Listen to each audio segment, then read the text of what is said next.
നാരദ മഹർഷി അമ്മയായ പാർവതിക്ക് തന്റെ 2 മക്കളായ ഗണപതിക്കും സുബ്രഹ്മണ്യനുമൊപ്പം വിരുന്നിനു കഴിക്കാൻ ഒരു തികച്ചും രുചികരമായ മാമ്പഴം കൊണ്ടുവന്നു.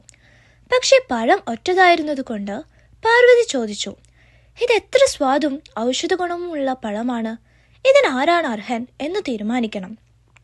ശിവൻ ഒരു പരീക്ഷണമൊരുക്കുന്നു. ശിവൻ പറഞ്ഞു, ലോകം മുഴുവൻ ഒറ്റ ചുറ്റിൽ സഞ്ചരിച്ചു വന്ന ആദ്യം എത്തുന്നവന് ഈ പഴം ഞാൻ കൊടുക്കാം.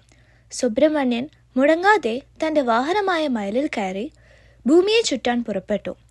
അതിനിടയിൽ ഗണപതിക്ക് ധ്യാനമായി, എനിക്ക് ലോകം ചുറ്റേണ്ടതില്ല, എന്റെ മാതാപിതാക്കളെ ചുറ്റിയാൽ അതെല്ലാം സമാപിക്കും. അവൻ ശിവനും പാർവതിയുമെല്ലാം ചുറ്റി 3 പ്രദക്ഷിണം ചെയ്തു. ശിവപാർവതിമാർ ആ മനോഹരമായ ചിന്തയിൽ തളർന്നു. ഗണപതി തന്നെ വിജയം അർഹിക്കുന്നു. അവൻ ആഴത്തിലുള്ള ജ്ഞാനത്തോടെയാണ് പ്രതികരിച്ചത്. അങ്ങനെ ഗണപതി മാമ്പഴം നേടി. അധികം വൈകിയ ശേഷം മയിലിൽ കയറിയ സുബ്രഹ്മണ്യൻ തിരിച്ചെത്തി.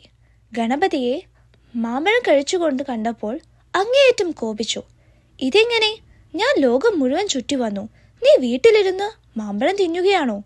പക്ഷേ അമ്മയും അച്ഛനും പറഞ്ഞു, നീ ശരിയായ വഴി തിരഞ്ഞെടുത്തെങ്കിലും ഗണപതി അതിനേക്കാൾ വലിയ സത്യം കണ്ടുപിടിച്ചു.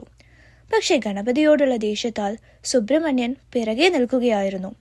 നിങ്ങൾക്ക് എന്റെ ജയം വേണ്ടെങ്കിൽ ഞാൻ വിട്ടൊഴിയാം, ഞാൻ പോകുന്നു. അങ്ങനെ അവൻ തെക്ക് തിരിച്ചു. പാലനി മല എന്നിടത്തേക്ക് വന്നു.